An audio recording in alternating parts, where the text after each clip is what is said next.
Glória a Jesus. Nós cumprimentamos a igreja com a paz do Senhor. Amém. Glória a Jesus.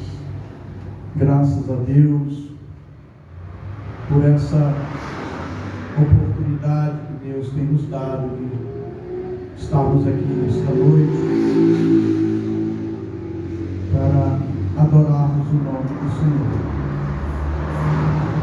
Também para nesta noite cercarmos a mesa do Senhor, participarmos aí do pão e do vinho, trazendo a nossa memória o sacrifício do Senhor Jesus. Vamos trazer uma palavra de Deus nesta noite, baseado aqui em Isaías, capítulo 53, do versículo 4 ao versículo 7, para meditarmos um pouco nesta noite.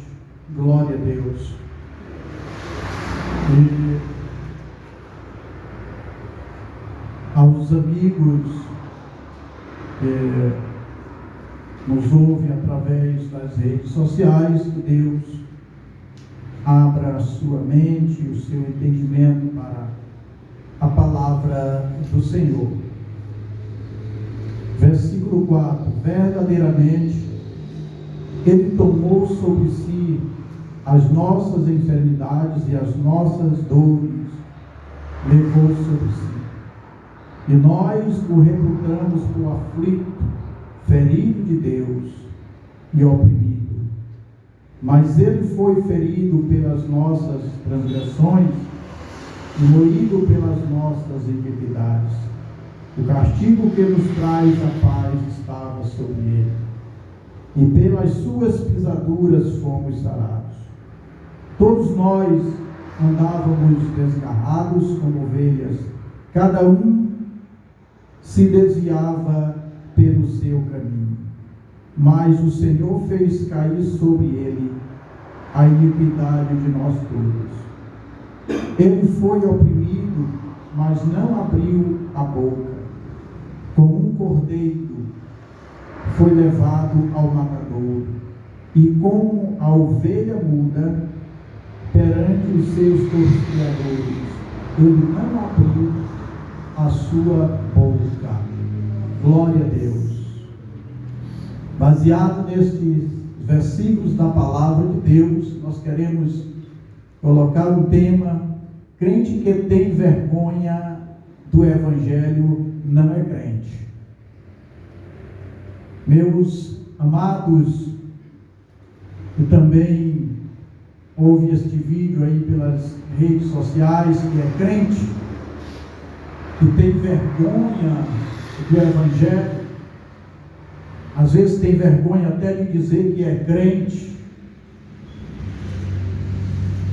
É preciso se converter e voltar para Jesus novamente, porque o servo de Deus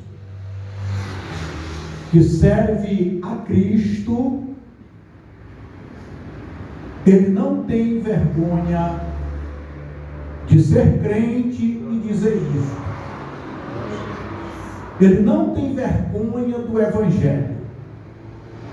Eu li esses versículos aqui para meditarmos no que Jesus fez por nós. E depois de tudo que Jesus fez por nós temos vergonha de dizer que somos servos de Deus, que somos crentes, que seguimos a Cristo. Depois dele ter tomado sobre os seus ombros os nossos pecados, as nossas enfermidades, depois dele assumir a responsabilidade do castigo que era para nós, e nós agora libertos deste castigo, salvos na pessoa bendita de Jesus, termos vergonha de dizer que somos servos de Deus, que somos crentes? Há muitos que, quando chegam no meio de pessoas, ficam escondidinho com vergonha de dizer que é crente. Às vezes a pessoa até pergunta: tu é crente? Aí ele faz igual Pedro. Crente? Disfarça. Faz igual Pedro. Não conheço esse homem. Não sei quem ele é. Tem vergonha de dizer assim: não, eu sou crente. Eu sou servo de Deus, eu sirvo o Senhor Deus.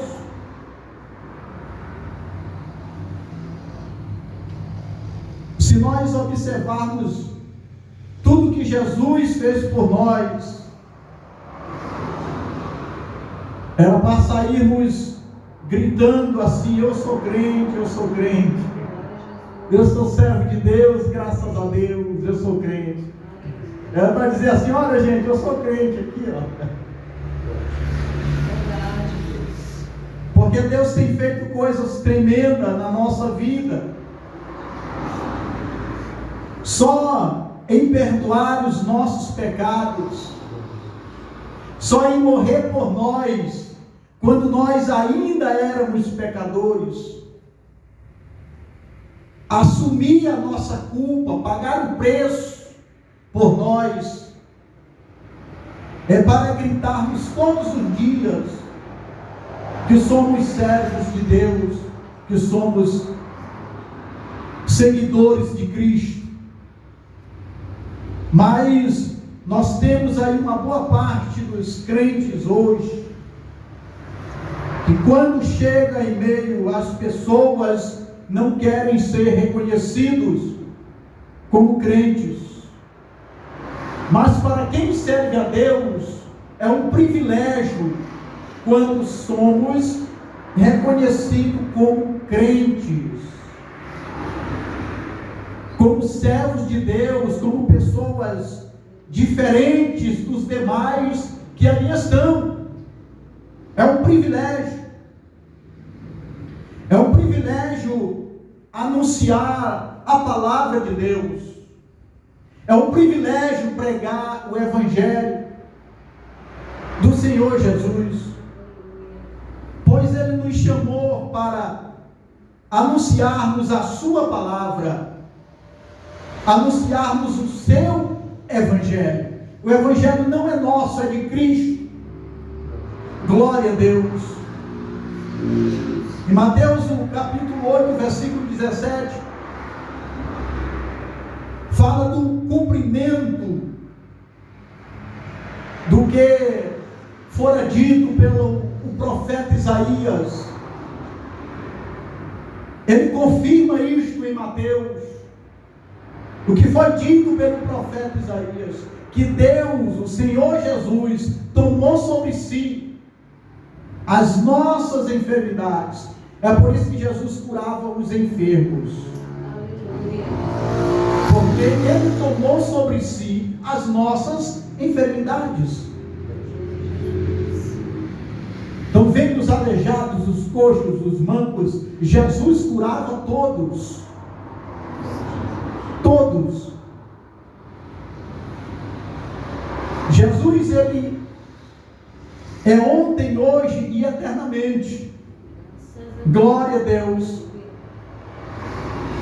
Não tem por que nos envergonharmos de falar de Jesus. Pedro, antes de se converter, ele fez isso, porque ele ainda não era convertido. Quando o crente se envergonha de dizer que é crente, é porque ele ainda precisa se converter. Quando ele se converter, aí ele não vai mais negar, dizer que ele não é crente, ou ficar se escondendo, para que ninguém veja que ele é crente, porque ele agora é convertido. Pedro, quando foi cheio do Espírito Santo, ele e os demais que estavam escondidos lá no cenáculo, com medo, mas quando foram cheios do Espírito Santo, eles abriram as janelas, as portas do lugar onde eles estavam, porque agora eles estavam realmente convertidos. Eles agora estavam cheios do Espírito Santo e não tinham mais medo do que poderia acontecer com ele,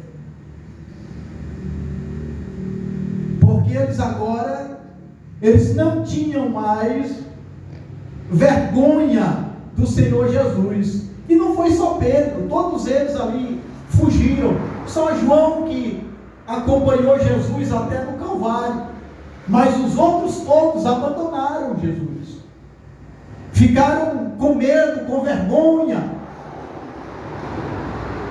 como alguns tinham vergonha de Paulo, das prisões de Paulo, como hoje às vezes acontece isso, quando alguma liderança da igreja sofre algum processo, alguma perseguição, alguma coisa que surge na internet, os próprios crentes já se afastam, já caem em cima, e aquela coisa, aquela confusão toda, porque ainda falta se converter. Nós não podemos ter vergonha de levarmos a palavra de Deus, de pregarmos o Evangelho. Tem aqueles crentes que estão lá há 20 anos, 10 anos na congregação, aí diz assim: meu irmão, tem aqui um testemunho de Jesus. Não, meu irmão, não quero não. Não quero não. Venha, meu irmão, venha cantar o hino para Jesus. Não, meu irmão, eu não sei. E fica lá envergonhado de falar alguma coisa de Jesus, porque ele ainda não se converteu. Quando ele se converter, essa coisa vai embora. Isso aí vai embora. Primeiras cartas de Paulo aos Coríntios, versículo 1, versículo 18, nos diz que a cruz de Cristo é loucura para os que perecem, mas para nós, salvos, é poder de Deus. Glória a Jesus. Como nós vamos ter vergonha do que Jesus passou, do que Jesus sofreu, vergonha da cruz de Cristo, de pregar o Evangelho de Jesus? Para o mundo é loucura, as pessoas passam e olham e dizem: esses aí estão meio doidos, ficam aí falando um para o outro, porque eles não conhecem realmente a pregação do Evangelho. Para quem não conhece, ela é loucura, não faz sentido. Não faz sentido. Para as pessoas que não conhecem Jesus, não faz sentido dizer que uma pessoa que fez tanto, aprontou tanto na vida, pode ser salvo. Pessoas que foram criminosos na vida, que podem ser salvos. Para o mundo isso parece um absurdo. Para quem não conhece o Evangelho, parece um absurdo. Não tem lógica. Como que um cidadão aprontou tanto e no final da vida aceitou Jesus, entregou a vida a Cristo e agora diz que é salvo? Mas fulano de tal que foi a vida inteira bonzinho e porque não entregou a vida a Cristo não é salvo? Não faz sentido para o mundo essas coisas. Não importa o que a pessoa fez de bom ou de mal. O importante é que ele entregue a sua vida a Cristo. Não adianta a pessoa querer ser salva e não, eu faço coisas boazinhas, eu faço boas obras, eu sou bonzinho. Bonzinho é Deus que nos deu a salvação, esse é bom. Mas o homem, ele é mau por natureza. E a Bíblia diz que todos pecaram e todos ficaram distanciados do Senhor. Então todos precisam de salvação. Todos precisam ser salvos. Talvez meu prezado amigo que está ouvindo esta palavra, você tenha dito isso, mas eu sou bonzinho. Eu não faço coisas ruins. Nicodemos era o doutor da lei, conhecia a lei, achava que estava no caminho certo, correto. Se encontra com Jesus, Jesus disse: mas te falta uma coisa, é preciso nascer de novo. É preciso nascer de novo. Se o homem não nascer de novo, ele não pode entrar no reino de Deus. Se o homem não mudar de caráter, se o homem não mudar de vida, ele não pode entrar no reino de Deus. As pessoas querem entrar no céu, mas querem continuar cometendo adultério, querem continuar na prostituição, querem continuar nas farras, nas bebedeiras. Dessa forma, você não pode entrar no céu. É preciso mudar, é preciso nascer de novo. Porque quem nasce de novo, ele vai andar segundo a vontade de Deus. Não segundo a vontade da carne, mas segundo a vontade do Espírito. Então é necessário que o homem nasça de novo. É necessário que o homem deixe a prática do pecado e entregue a sua vida a Cristo. Parece doideira para quem não conhece o Senhor Jesus, para quem não conhece o Evangelho, parece alguma coisa louca. O ladrão da cruz, assassino, criminoso, Senhor, lembra-te de mim quando entrares no teu reino. Jesus olha para ele e diz: hoje mesmo tu estarás comigo no paraíso. Salvação é necessário passar por Jesus Cristo. Por outro caminho não há salvação. Tem que passar por Jesus. Jesus diz assim: eu sou o caminho, a verdade e a vida. Jesus disse: eu sou a porta. Jesus disse: ninguém vem ao Pai a não ser por mim. Tem que passar por Jesus. Não tem outro atalho. Tem que passar por Jesus. Se não passar por Jesus, não entra no céu. Tem que passar por Jesus. Voltando ao assunto aqui, Paulo, em Romanos, o capítulo 1, versículo 16, Paulo diz que ele não se envergonha do Evangelho, porque é o poder de Deus para a salvação de todos os que creem. Como se envergonhar do Evangelho se é o poder de Deus?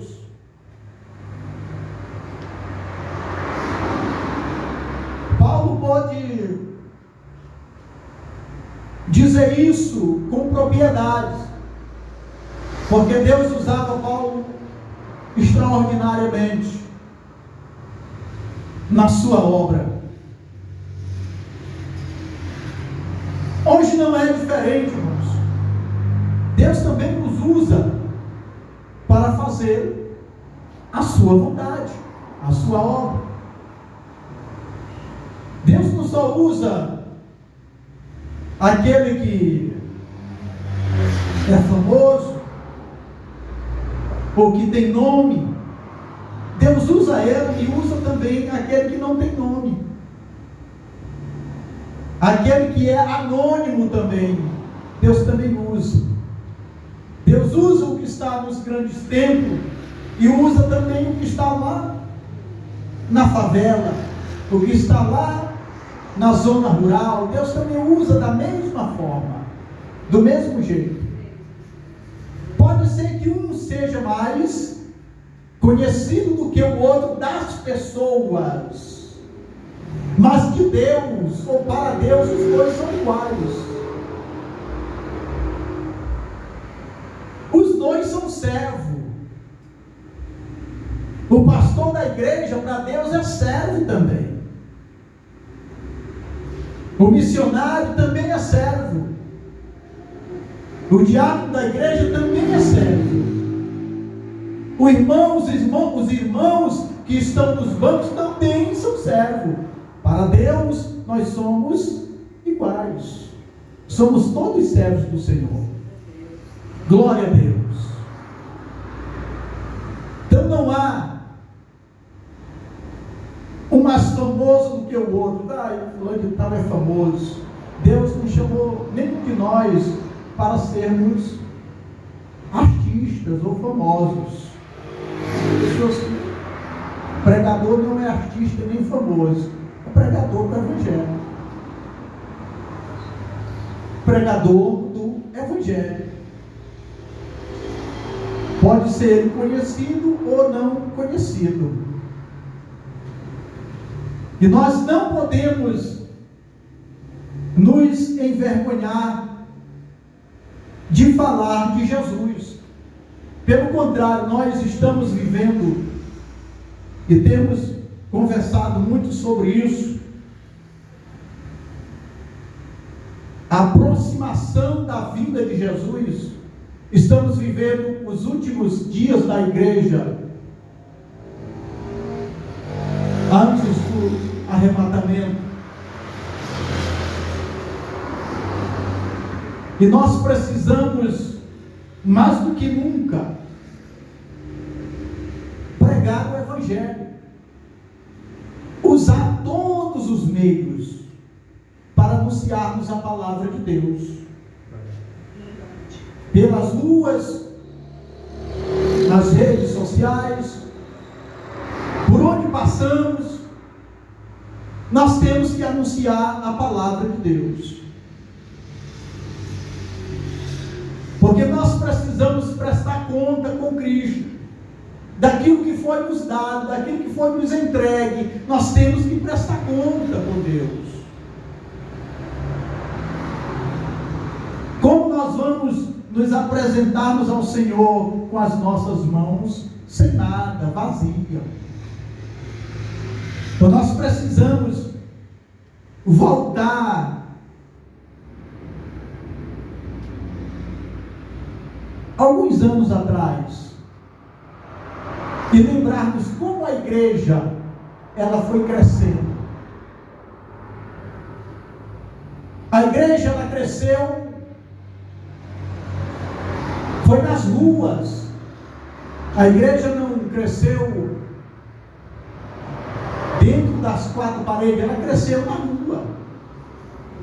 Foi lá que a igreja cresceu. Foi a pregação do Evangelho na rua. Campanhas, cruzadas. Foi assim que a igreja cresceu. Quando tínhamos aquelas campanhas de pregação do Evangelho,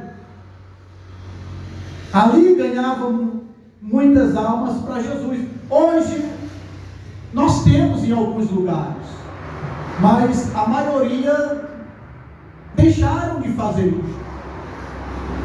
Aonde estão as cruzadas?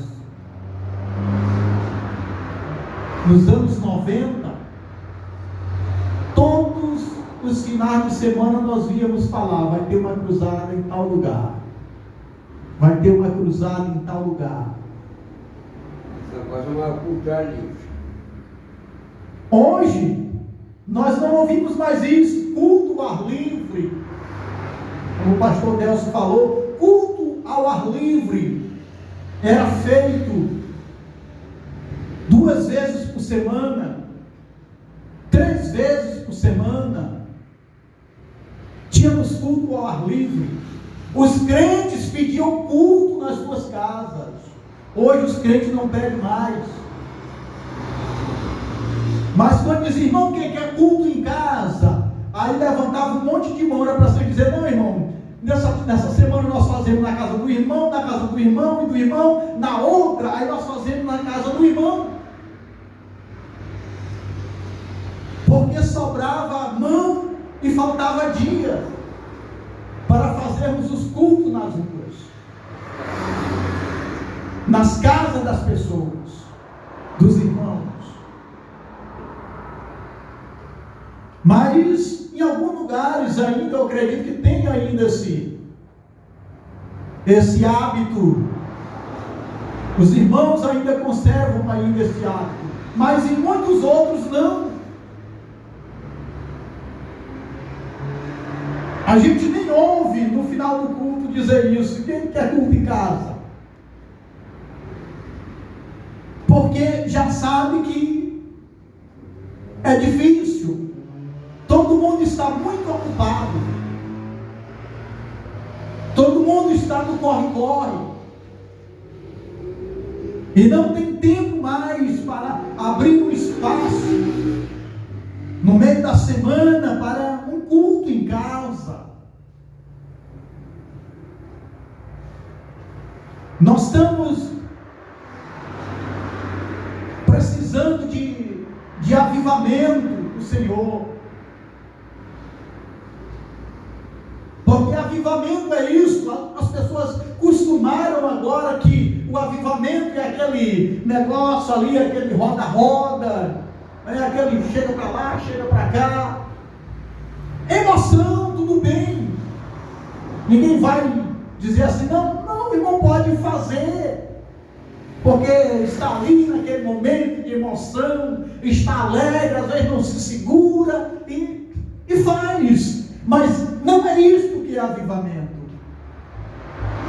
Avivamento é quando nós estamos sedentos para levar Jesus, pregar a palavra de Deus, anunciar o Evangelho. Avivamento é quando a gente não vê barreiras para a gente fazer isso, quando a gente não vê dificuldades para fazer isso. Os apóstolos, por mais que eram perseguidos, mas eles não viam barreira nisso. Eles saíam de uma cidade e iam para outra, e lá eles pregavam o Evangelho. Quando acalmava o negócio ali, eles voltavam de novo. E era assim, porque tinham avivamento. Então, avivamento você não mede distância. Daniel Berg e Gunnar Wingre, que fundaram a Assembleia de Deus aqui no Brasil, ali no Belém do Pará, eles saíram dos Estados Unidos só com o dinheirinho da passagem, mas cheios de avivamento, cheios de vontade de fazer a obra de Deus, e não se envergonhavam de não ter nada, não se envergonhavam de chegar só com o dinheirinho da passagem ali, porque eles estavam cheios de vontade de fazer a obra do Senhor.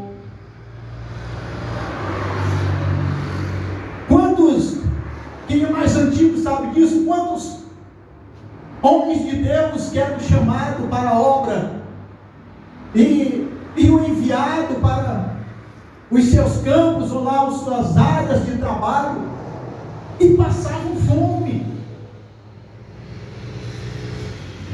e ficavam lá firmes anunciando o Evangelho, porque tinha a chama do avivamento na sua vida, e foi assim que a igreja cresceu.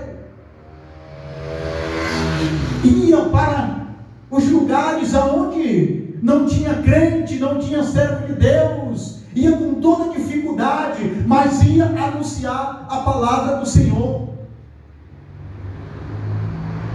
Não tinha cerimônia nenhuma de anunciar a palavra de Deus, porque o Evangelho, ele é o poder para transformar a vida das pessoas. E para isso, as pessoas têm que ouvir a palavra de Deus. E para isso, nós que já ouvimos, nós temos que anunciarmos a palavra do Senhor, pregarmos a palavra de Deus. É por isso que Paulo diz: eu não me envergonho do Evangelho. Por mais que alguém discriminasse, não, só anda preso, só anda apanhando, mas eu não me envergonho do Evangelho. Por mais que alguém deboche, eu não me envergonho do Evangelho. Por mais que alguém se levante contra, eu não me envergonho do Evangelho. Por mais que alguém diga assim: mas tu não é intelectual, eu não me envergonho do Evangelho. Por mais que alguém diga: mas tu não fala direito, eu não me envergonho do Evangelho. Por mais que alguém diga assim: mas tu teu português é muito ruim, eu não me envergonho do Evangelho. Porque o que salva não é o meu português, o que salva não é a minha palavra, o que salva é o Evangelho. A palavra de Deus é que entra na alma, no espírito,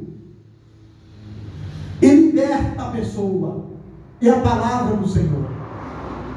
Não é o meu português ruim que vai fazer isso. Porque se Jesus quisesse só um português ou uma palavra rebuscada, ele não teria escolhido pescadores. Mas Jesus saiu lá na beira da praia, escolhendo pescadores. Aleluia. Escolheu gente também intelectuais, porque há necessidade. Mas também escolheu pescadores. Jesus escolheu doutores, mas também escolheu pedreiro. Jesus escolheu intelectual, mas também escolheu lá um servente de pedreiro para levar o Evangelho. Porque o doutor não vai lá na construção civil levar o Evangelho para os serventes, mas o servente que está lá está falando de Jesus. O pedreiro que está lá está falando de Jesus. Aí as pessoas discriminam o jogador de futebol que é crente, mas quem que vai pregar para eles? Jesus usa quem está lá. Jesus usa quem está lá. O Evangelho é o poder de Deus para a salvação de todo aquele que nele crê. Creu no Evangelho, Jesus liberta. Creu no Evangelho, Jesus salva. Não nos envergonhemos de pregar a palavra de Deus, de levar o Evangelho do Senhor Jesus. As vidas, as almas estão sedentas por ouvir a palavra de Deus. E muitas das vezes nós estamos calados e calados ficamos. E não falamos nada de Jesus. Então que Deus, eu tenho dito isso e continuo dizendo, que Deus derrame sobre nós um avivamento tal, que nós possamos levar a palavra de Deus, pregar o Evangelho, ganhar almas para o Senhor Jesus, nesses últimos tempos, nesses últimos dias. Quantos estão aí mergulhados nos vícios, nas drogas, nas feitiçarias, nas macumbarias, e precisam ouvir a palavra de Deus, precisam ouvir o Evangelho. Nós precisamos dizer para eles que Jesus salva, que Jesus liberta, que Jesus batiza com o Espírito Santo, que Jesus faz milagre, que Jesus cura os enfermos, que Jesus transforma vidas. Pode ser ele quem for. Se Jesus entrar, Jesus transforma, Jesus faz milagre. E a responsabilidade de anunciarmos o Evangelho é nossa. Jesus idealizou a igreja, Jesus formou a igreja, mas a responsabilidade de levar o Evangelho é nossa.